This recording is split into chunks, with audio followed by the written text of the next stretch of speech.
Hi there, and welcome to Talking True. If you've been enjoying these episodes, you know that I love speaking to people who've had a spiritual awakening, who've worked through a healing challenge, who have had a shift of consciousness, and those people who are working very hard in the world to shine bright and to uplift others. And on that note, my next guest is doing just that. Her name is Hema Vyas, and she's a visionary psychologist and speaker. And she's built an award winning business teaching heart intelligence as a way to lead in today's business world. She empowers people and organizations to be led by their hearts, and from that place to redefine the true meaning of success. And what underpins Hema's success in this business is that she comes from a long line of Vedic wisdom keepers and healers. And so everything she does is underpinned by this wisdom.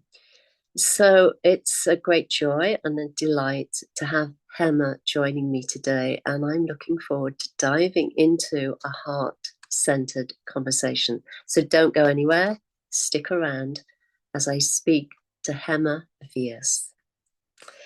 So, welcome, Hema. It's really wonderful to have you joining me today on Talking True, and I'm looking forward to diving into this conversation.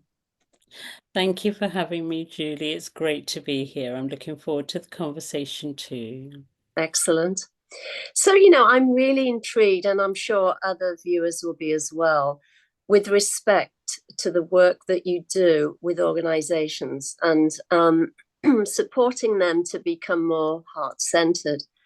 And the reason I'm saying that is because, I think I've shared before, my background is in education as a teacher in private institutions and schools and places like that. And one of the things my husband and I have always said is it's very difficult to work in an organization that doesn't have a high standard of morals or authenticity or truth, the authentic truth which comes from the heart. So I'm just wondering, how do you tackle that? I mean, that cannot be easy. No, absolutely not, Julie. And I think that you've hit the nail on the head. It's the fact that I think organizations have recognized that there's something more that's missing in terms of they can have all the strategy, they can have all the technical knowledge, they can have the product, they can have all sorts of things in place. But at the end of the day, if leadership is not healthy, if leadership is not heart-led, if people won't follow, and if people aren't really following and not really loyal to the organization, that's when you get a lot of problems in terms of the culture, the toxicity, the impact on sales. It impacts everything. And so there's a lot of science now that is proving that heart-centered leadership, and when people are genuinely authentic and know how to have that balance of leadership, business acumen, as well as the compassion and empathy for people and understanding what they might be going through. We're all individual. And so as they recognize that, those three things need to come together, they're wanting more and more to work with people like myself, probably like yourself, who are really here to help show them a depth to an organization's success. At the beginning of, industrialization, I think companies did it organically because people owned the company they led. As we've grown and companies have become really big, you have lots of different leaders come in.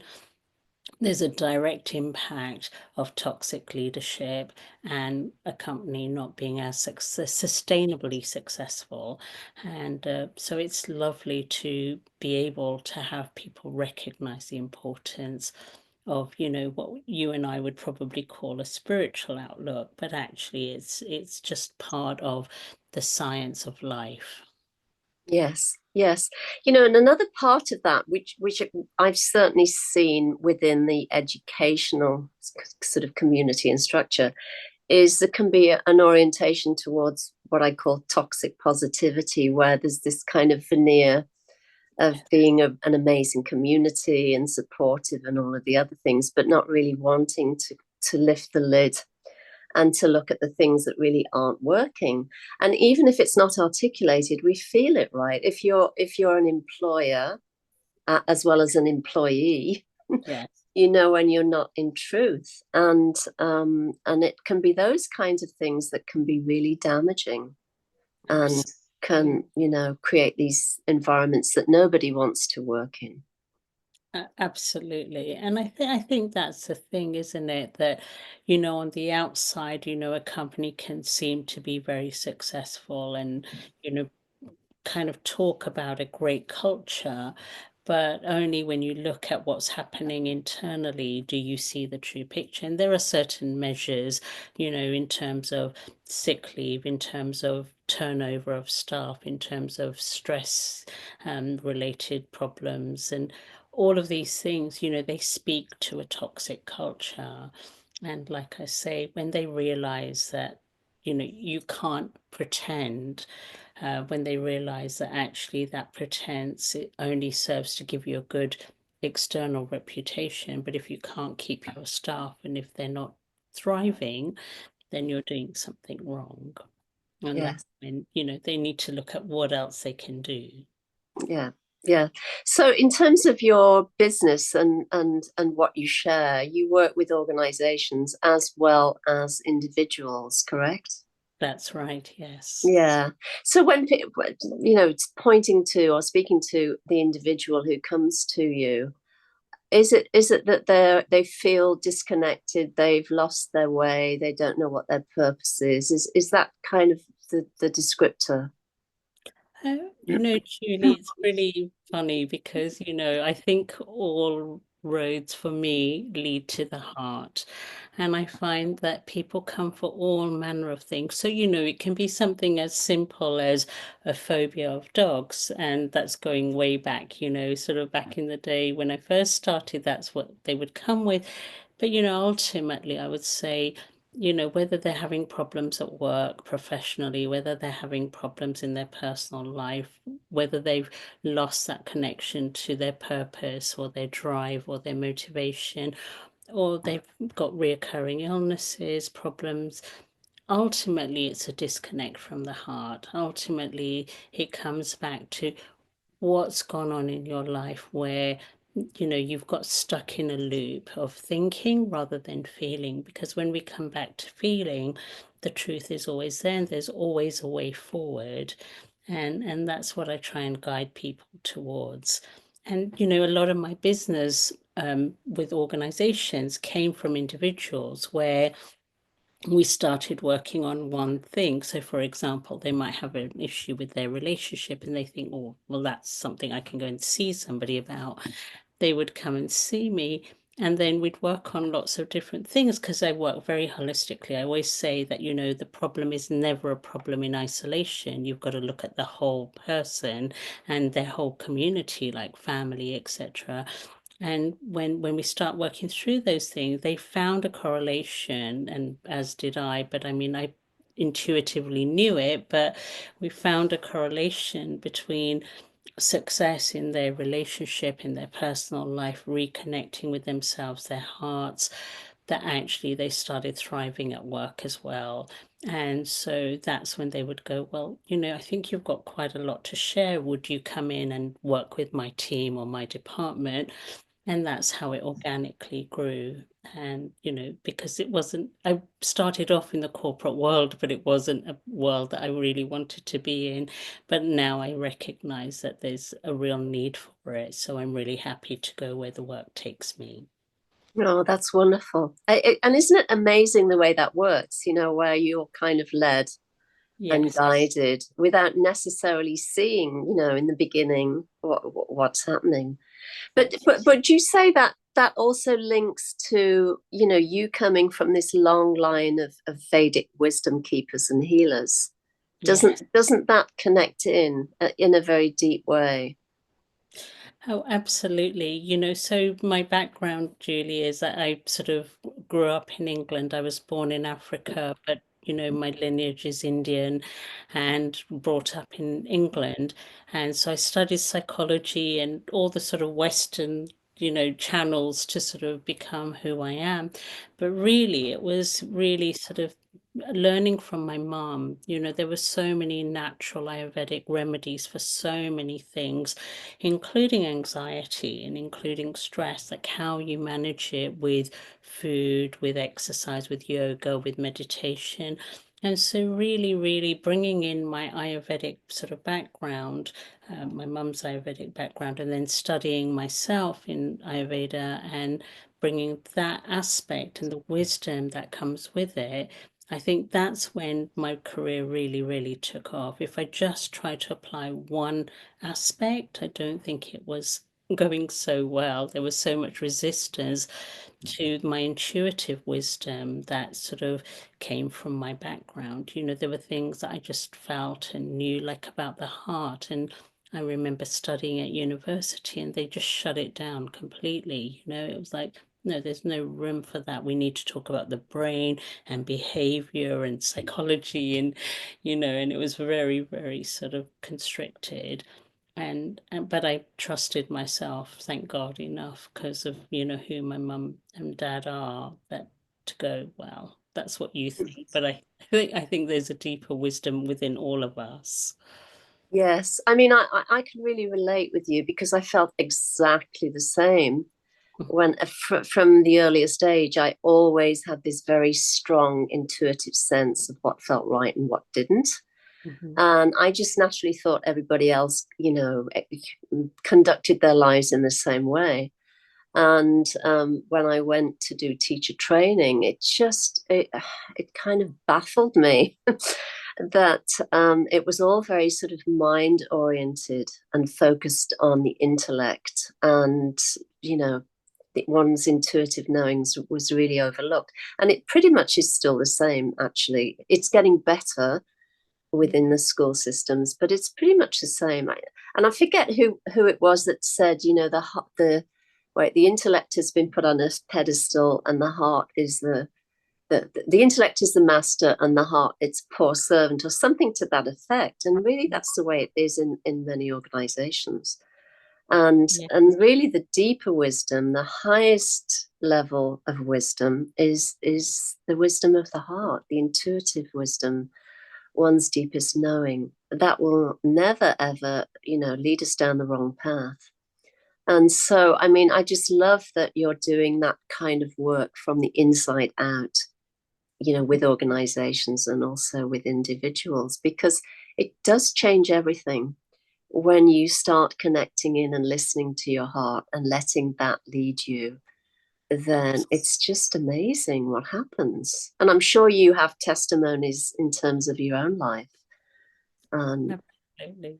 Yeah. Absolutely, Julie. There's something that you said that really resonates with me about the education system. And I think that, like the trouble is that from such a young age, we are so conditioned into thinking in this rational, logical, linear way that over time I feel we forget how to tune into our hearts and our intuition. And I think, like you said, and I feel the same way, that I had to almost go against the grain in order to be true to myself and to be true to the wisdom that really flowed.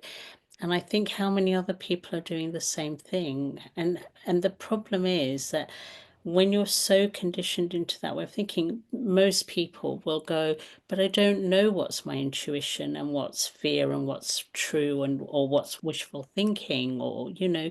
And so how do they discern between genuine heart wisdom and, what could be our mind sort of pretending to be our hearts, pretending that we feel things, whether it's fear or an attachment, which we could confuse with love. And I think that's the challenge, for people. And I think we're very fortunate that we've had the ability to be able to trust our intuition. And so I feel my life's work is really about helping people, separate and still recognize the value in the intellect, because of course it's valuable, but to find that balance and discernment about heart wisdom, and how when it works in coherence with the mind, that's when you become your most powerful, because the mind allows us to have this sense of who we are. The heart has a connection to the whole, and we need to find that balance of being true to ourselves, but also bringing in the whole, so that we're acting in not only our own best interest, but the best interest of those who are impacted directly or indirectly by our actions and our choices. Yes, I mean, that is perfectly well said. I do the same, the work that I do, even though by appearance, I teach within the school system. Everything I do is about creating a safe space Yeah, for students to connect in with what feels right for them, to yeah, listen to their intuition, and to make choices based on that connection. But what happens oftentimes is, and not just with the teenagers that I work with the adults that I work with, an intuition will land, a directive will land, and then they take it to the mind to try and yes, analyze it and question it to death. Or they'll try and run it by, particularly with adults, they'll yeah, run it by 10 or 15 of their friends to ask them, did I get this right? And is this correct? And all of those things. And yeah, so it becomes diluted, and mhm, or then it becomes kind of repressed or left alone.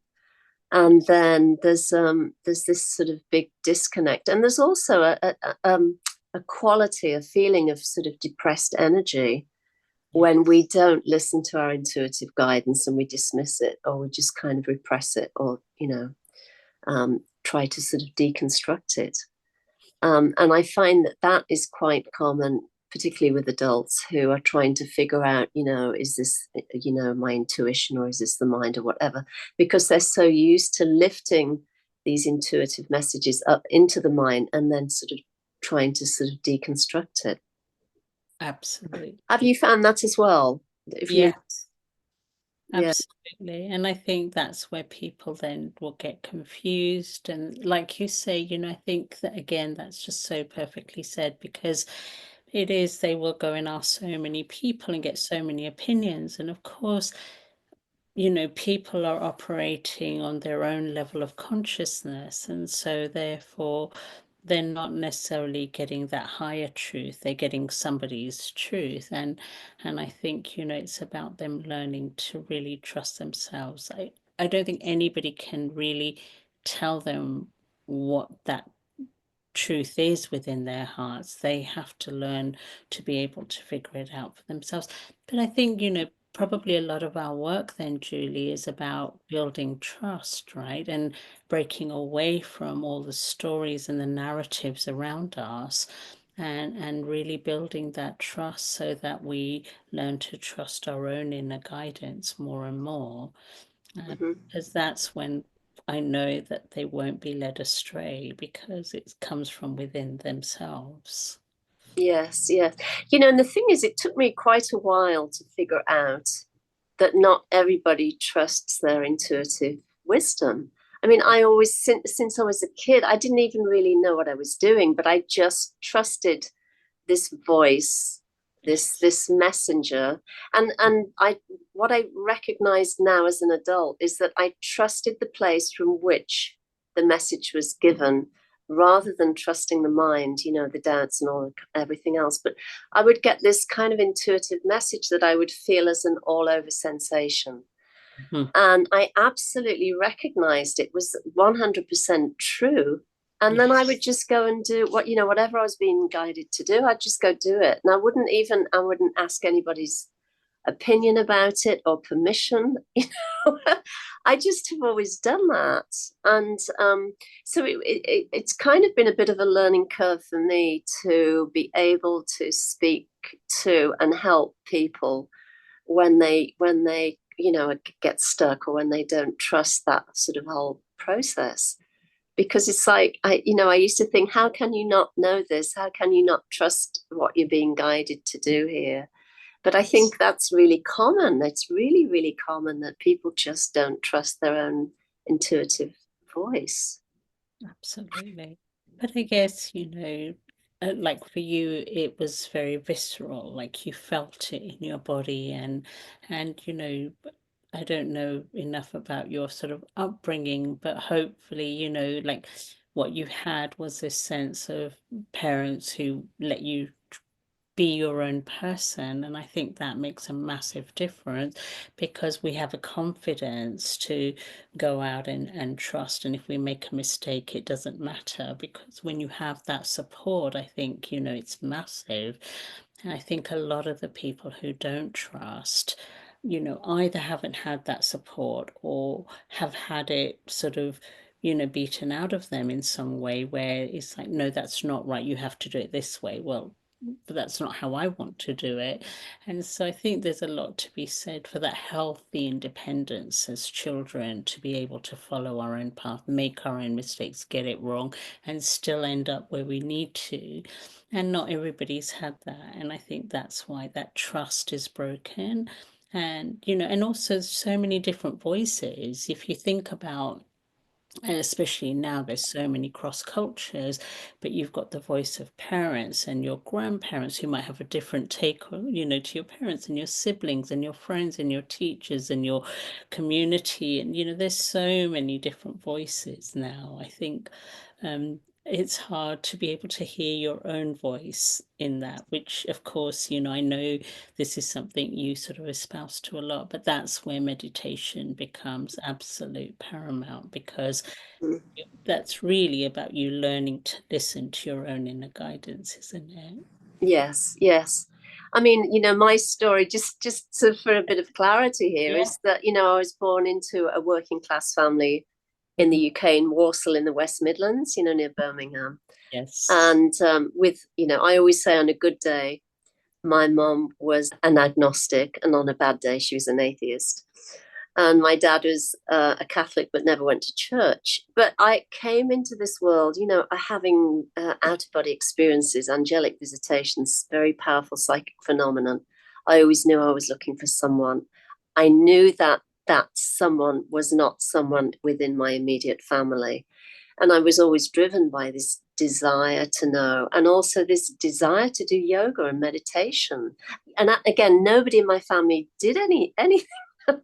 um, and there was certainly no discussion about, lucid dreams and, angelic visitations and stuff like that. So, but there was this kind of just this deep recognition and knowing that there was a lot more to life than I was being presented with in terms of the kind of the outer and the norms. And Yeah. so that kind of led me on this path. But I just I always knew, and I always trusted, and I always felt that the way forward was to trust, this intuitive knowing. And then, I had a lucid dream initiation from a master yogi, who I recognized as being the one I'd been looking for. Wow. And he's a great Siddha master. He was a born avadut. He came into the world with this, knowing his connection with God. And so that's kind of the background of my story. But I do think that a lot of people, as you said, have their intuitive knowing kind of, I don't want to say beaten out of them, but let's just say trampled on, Yeah.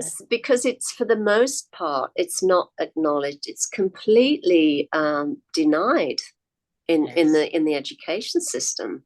It's Yeah. like, it's not relevant. Those are just dreams. That's fanciful thinking or whatever.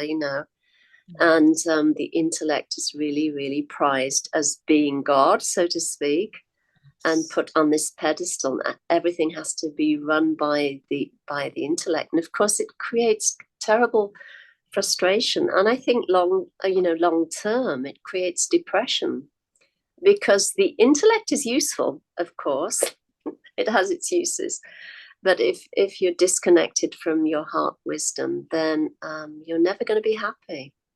That's right. Absolutely. Yes. And depression is just, a sort of, from my perspective, this form of, suppressed anger. And I think it's an anger when we're not allowed to express our true self. And I think, you're right, it's not necessarily even being beaten out of you, but it's the sense I feel that they can't put a name to it. Like if children have lucid dreams and they say, "Oh, I had a dream," and it's like, "Oh, well, it was just a dream," and then it's never talked about in any meaningful way, then the child learns to ignore that, So over time, the lucid dreams become less lucid, for example. And unless, you're sort of brought up in an environment where at least you have the space to question it yourself, even if you don't have the family ties who talk about it. But there's enough curiosity in you to go, well, what was that all about? That's not normal. and and it's lovely to be able to have that and be that voice for adults now who perhaps haven't connected to their heart in that way growing up, and now being able to say, well, that's a lucid dream, or well, that sounds like a beautiful visitation, or an angelic voice guiding you, or whatever it might be. It's really lovely to be able to be in a space where we can talk about it in this way, no matter who they are, no matter what background. I think that's the beauty of the world we're living in, Julie, where you know, it doesn't matter. We're no longer restricted to the little space where we're born and brought up. It's like the world is literally so big and expansive. Yes. And also if you bring, you bring your state, we all bring our state to Yes, whatever we're doing in terms of our work in the world. So yes, what I've noticed over the years is even if, in a class of grade 7 or grade 8 students, even if I'm not speaking about awakening and lucid dreams and astral visitations and all of those things, it's my state that does the work. So what I found oftentimes is students will just kind of spontaneously come out with things. And they'll say, like just a few weeks ago, one little guy just said, what if this is a dream and we're all dreaming that we're awake? What if there's other? I think the way I put it was other realms. It's but like, where did this? So then as a group, they were just having these conversations. Other times, I've had students say, and in the middle when everybody's quiet, you just said, "Oh, I had this dream last night and I was floating up outside my body, looking at my body. Has anybody had that going on?" So and I just let those conversations just unfold, and it's amazing. And yes, I also see visual representations in the artwork because they'll be painting things like Om signs and peacock feathers and dream catchers and all kinds of things that are oftentimes outside of their own belief system, because the Bahamas is fundamentally a sort of Christian nation. yes, But they're bringing these symbols into their artwork that they're clearly connecting with. And yeah, it's not that we've spoken about them. It's not that I, gave them, showed them what to do. They, they no, just they just arise out of their own kind of self recognition. absolutely. And this is the beauty of what's happening today. And of course, there are more things that are available online that we can connect with and we can learn from. Yeah, But a lot of what's happening is I think there's shifts that are happening, and people are returning to what feels more authentic to them, which is their own intuitive knowing, and they're learning to start to listen to it despite what is happening in the outside world. um, absolutely. and I'm certainly seeing it, and I'm happy to hear that organizations are really becoming more clued in about what is important in the workplace. Absolutely. And obviously, the sort of more younger companies that are rising very quickly rather than the old sort of long-standing ones. They're a bit harder to sort of break through. But I think it's, as you say, Julie, it's, bringing our state and having that non-judgmental space where people can talk about anything, and you can help them make sense of it in a healthy but positive way, not that toxic positivity, but like helping them make sense of it. Because often people don't talk about things that they feel will either get judged, or they feel they can't bring up in certain spaces. And that's the thing that's happened over time in our societies, where people can't talk about certain things without people going, oh my God, they're crazy or whatever. And as that changes, and as we bring our space, to be able to go, well, anything is possible and everything is possible, depends what perspective you bring to the space. I hope and think that it means that people open up. And when they open up, and I always find, like when I run my retreats, for example, I try and get the person who's going to be the most vulnerable to open it up, because once they go in strong with their vulnerability, I find everybody else does, So it's that permission. They need sort of unspoken permission to speak about things, or to bring up things, or to, inquire and explore things. And I think that's what's going to lead them back to their hearts, is to explore and question things they've been taught, that they believed, that may or may not work for them now. It might have been true at one time for them, and hopefully they can open their perspective. But I love the cross-cultural thing, and I find that with so many of my clients, individual and corporate, Julie, that I don't think it's sort of,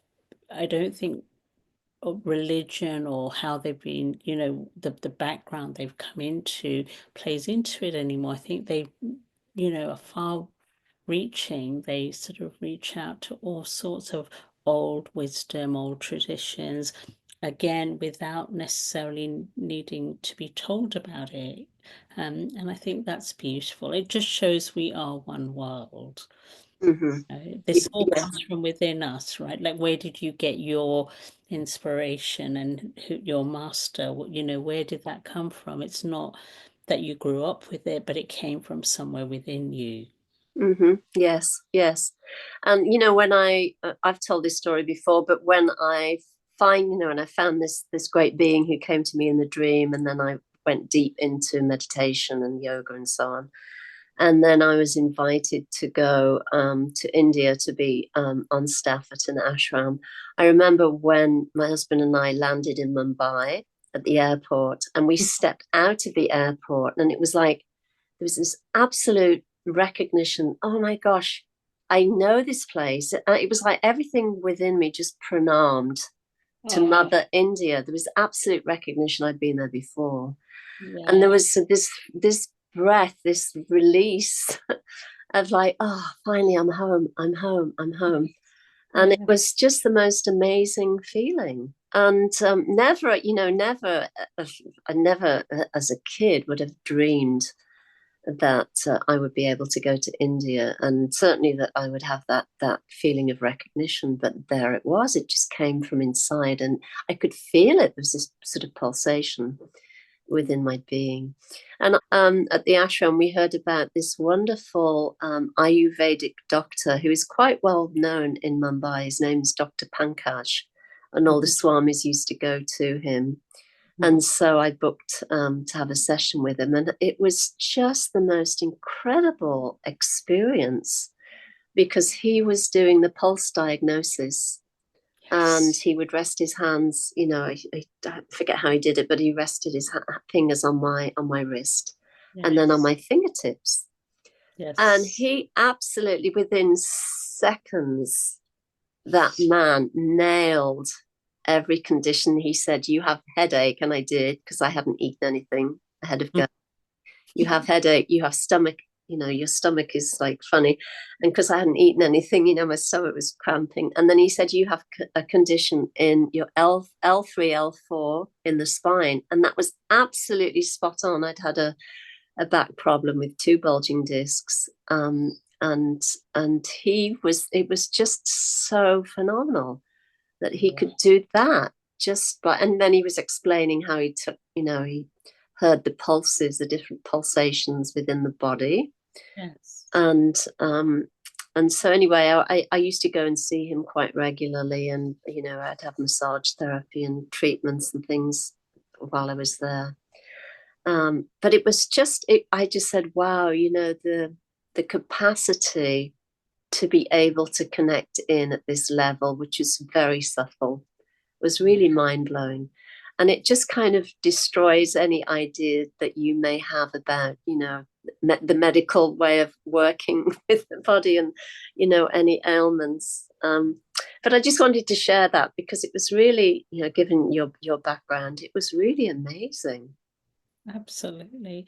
And and that's where I feel it's a slight shame, because even like with Ayurvedic doctors now, they've slightly lost a little bit of that connection. They rely on slightly more Western because people think it's somehow superior, but we know it's not, because nothing is more incredible than our own bodies. And for Mhm. somebody, to tune into their body so well, and to be able to then simply place, their fingers on your pulse and be able to tune into what's going on in your body. I mean, it's a whole language, and I Mhm. say that, the heart communicates without words, and it communicates across time and space. And of course, when somebody's really tuned in and really has that intention to really be able to see into your body and help you figure out what's going on for you, and not just tell you you've got a headache or you've got your stomach problem, but to tell you what the imbalance is. So it's not that there's a disease, it's an imbalance, that when you correct the imbalance, then you're back to, being healthy again. And I think that that's incredible. And, we need more of that, not less of it. We need more people in tune with themselves and in tune with others, and in tune with a real intention to help them come back to balance, to come back to health, to come back to well-being, to come back to thriving and being purposeful. So they're able to be in the world, sort of getting a diagnosis is half of it. The other half is, well, how do you bring it back into balance? But and I think this is the thing with Ayurveda, is that people sort of don't always understand. It's not just about our physical health, it's about our emotional health. So if we're in a job we're Yeah. not happy in, or if we're living in a space we're not happy or comfortable, all of that plays into our whole makeup. Mhm. And when we really understand that, finding balance is about returning to our true nature and what is right for us. And we're all different and individual. And yet, we all perform and function in the same way, in the sense that, our hearts are always trying to guide us back to what is true for us. Yes, Mm. absolutely. And just to add on to that little bit of the story about Dr. Pankaj, Mm. the big part, the kind of revelation for me was after we sort of detail what was happening in the body, he said, you are out of your body more times than you're in your body. and so, and he was absolutely correct. I would just be outside my body all the time.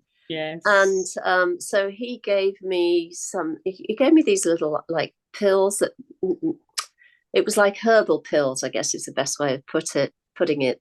And then he gave me advice about what foods to eat to help Mhm. me stay grounded and to come back. and, I could say a whole lot more because he was just so amazing. But he detailed everything, as you said. It wasn't just what was happening in the physical; it was the emotional, psychological, and the reasons I was always trying to get outside my body all the time and just and leave. But Exactly.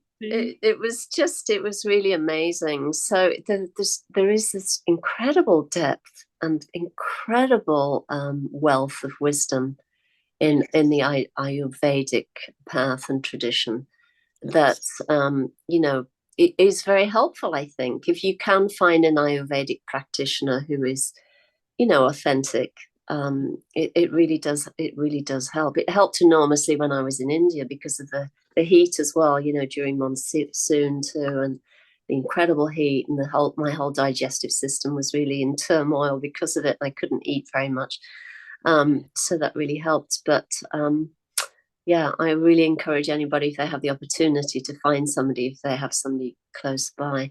But switching gears, you take retreats to India. I seem to remember you talking about. Are you still doing that?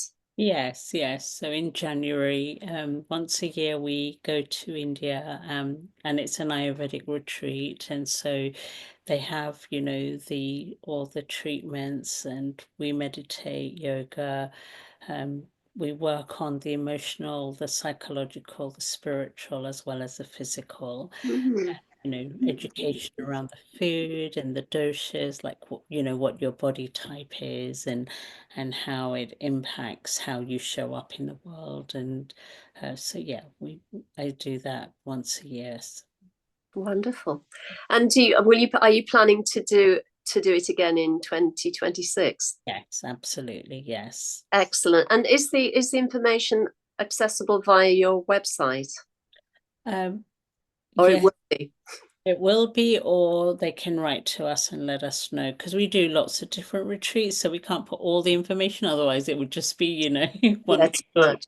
Yeah, so if people are interested in finding out more about it, then yeah, they can connect with me and just send an email, and we'll send all the details. Like I said, I've been doing it for many, many years now.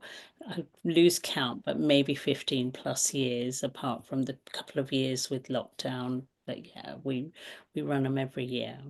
But it's an opportunity for people to get a taste of what it's like, and it's intense, Julia. In India is intense, as you know, when you get there. It's a country that I feel sort of takes hold of you, and just it has its will, and you can't fight it. You've got to go with it. When you surrender to India, I think India gives you exactly what you need, and it's not always easy. So we've picked a very beautiful part of India that's a little bit easier, like Mumbai, North India. It's very, very dense, and there's a lot going on. But South India is a lot more sort of quieter and gentle and by the beach. So I think people can resonate on a different level. Beautiful. Is that Kerala? Is that where you go? Like, Oh, yes. beautiful. Oh, I'm going to check that out, because that was one area we wanted to go to, but we just didn't get there when we were in India. So we were there for 18 months. But that sounds Wow, that's amazing. wonderful.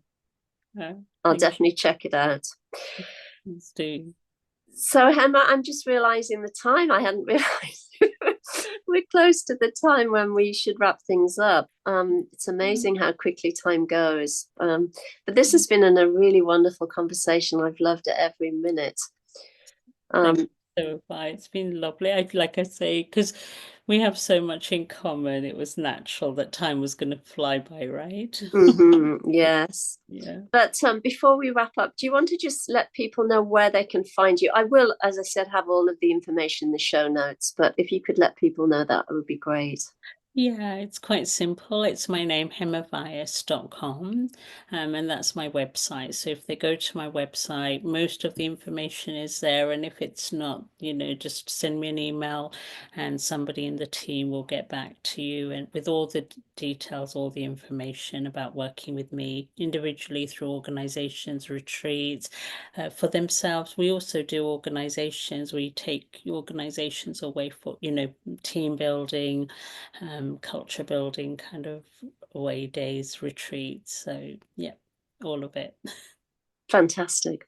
Thank Well, you. Hema, thank you. Thank you so much for joining me today. As I said, this has been really great. I've loved every minute, and I'd love to invite you back if you're open to it. Absolutely. Yes, absolutely. That would be wonderful. I'm sure we've got a lot more to say. Yes, for sure. So Thank you. thank you. Thank you. And thank you, everybody, for joining us today. As always, we really appreciate you watching this, either during the live or at a later date. If you haven't subscribed, you know what to do. And in the meantime, take it easy, be well, and bye for now. Thank you.